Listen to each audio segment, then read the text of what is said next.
Hey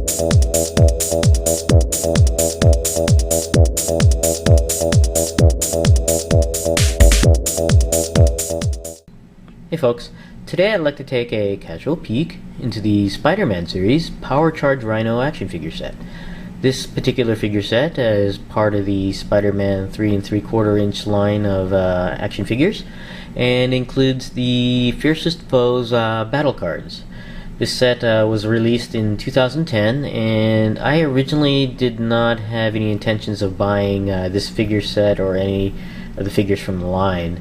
From what I read, it had poor articulation, or I shouldn't say poor articulation, but limited articulation, more limited than the Marvel Universe line. So I really had just passed on these figures. I even passed on the Rhino a couple times. But then I saw some YouTube videos of this figure from Hooliganism 1982 and Lunacy 05. Hang loose, guys. And I was actually impressed. This changed my mind, especially the head articulation of this guy. So I went ahead and started looking for this guy, but for some reason, after watching these videos, this guy disappeared from the shelves. I couldn't find this guy at all. And it was about I don't know, several weeks, almost a month, before I actually found one at a Walmart. And I ended up paying about $8 for it, I believe. Taking a look at the Rhino here in the package, you can see that the detail on this guy is very nice on here, and it's very impressive. And you can see the cards back there, and I just originally thought this guy just had no articulation, and he does have limited articulation in certain areas, but just that head articulation really compensates for it. Anyways, taking a look at the back of the card here, you can see snap-on battle armor. You can see here a really brief description. It's really for Spider-Man, not really for the Rhino. And you can see other figures here. No descriptions on what they're named, they're just pictures of them on there. And there are only a total of 12 or 72 cards. I can't really tell from the font on there. So that's I hope it's 72 and not 12. So let's go ahead and open up this guy out of the package, and we'll be right back. Okay, we are back, and I gotta say, even though this guy has limited articulation, especially from the knees on down, this guy rocks. I really dig this guy. And let's go ahead and go over the other items that come with the Rhino first. First off, we'll take a look at this one, which is a small catalog of Spider-Man items. You got roleplay items, vehicles on here. On this side we have the action figures on there. So it seems that the Spider-Man catalogs get smaller and smaller every year. So, but that's the catalog. Next thing we'll take a look at here is the instructions on how to play the Fiercest Foes game. And it's pretty basic. I'm not going to go into it, mainly because I'm not really interested in the game. More into the figure, but I think it has some sort of rock, scissors, paper type of deal going on for it. Let's go ahead and take a look at some of the cards, though. I'll show you the cards. Here's the card with the transparent red filter there. There's looks like a legend type of thing. What beats what? Then you have these areas where you put the lens, or not lens, but filter on top of to reveal secret code on there. I don't know if it shows up on there. That's a 2. So, but I guess the back of these cards, you can create a puzzle, some sort of puzzle on here, I'm guessing, on there. Yeah, to make some sort of diorama scene. Here's the other card on there. One for Spider-Man, one for Rhino. I don't know if these are randomized or not. If the numbers are all the same on this or not, I'm not sure. So, but those are the cards. Let's go ahead and take a look at the figure. And I really like this figure. For its limited articulation, I think the head articulation and the attention to detail on the sculpt really compensates for the lack of articulation from the wrists and from the knees on down. Just taking a look at the figure itself, it is very nicely sculpted. I really like this figure, especially the back here. Just looking at the details on this back, it's just wild that they can actually put this amount of detail on this small a figure.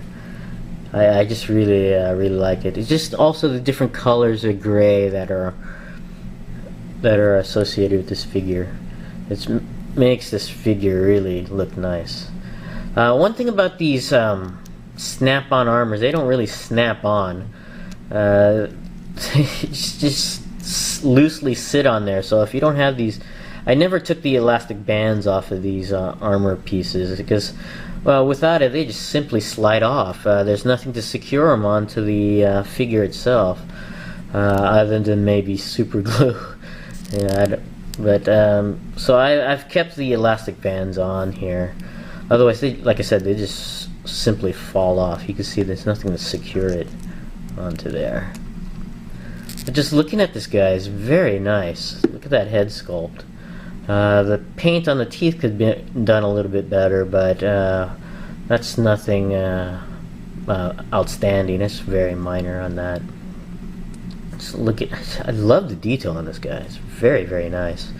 Even on the feet here, on the nails of the rhino there, very cool. I really like it. So, but you know what? This may be the only figure I pick up from the 3 3/4 inch Spider-Man line, but I have to take excuse me. I have to take a look at other figures in more detail, or watch more videos. But this guy is probably the best one out of the entire line.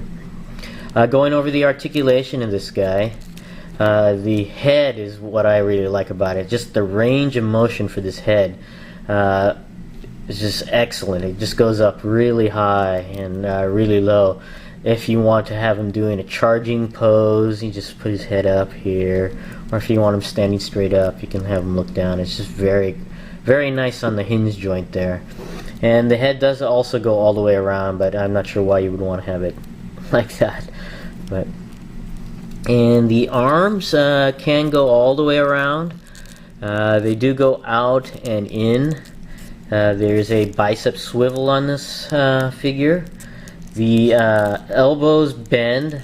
It's interesting that the hinge joint is larger than normal hinge joints on here, and I think it's because of the bulk of the figure to compensate. And this is one thing where this bulky figure really is a lot better than the Marvel Universe Hulk. That's another bulky figure, but because of the way the hinges are designed on that figure, the range of motion for the elbows is just very limited. But this one, you can see, is a lot wider range on this one compared to the Marvel Universe Hulk. But there's no continuing on the articulation. There's no articulation on the wrists there. No articulation on the torso or the waist.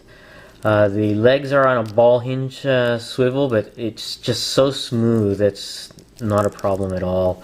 You can have it go up, down, to the back, out to the side. It's just the range of motion on this is very nice. And there's no articulation on the knee and on the feet. But it's just the sculpt, and like I said, the articulation on the other joints on the figure really do compensate for the lack of articulation on the knee and feet on there. This is just a really nice figure. And I don't know if the Marvel Universe line will ever release a Rhino figure. I'd like to see their version of the Rhino compared to this one, because this is a very nice figure. I really like it. And I recommend picking this up if you can find it. I had a hard time finding it after I saw the videos, and they were seemed to be readily available early on, but now they're quite hard to find. But I recommend picking this guy up. It's very nice. But this is my casual peek into the Spider-Man series Rhino, Power Charge Rhino. Thanks for watching, and I'll see you guys next time.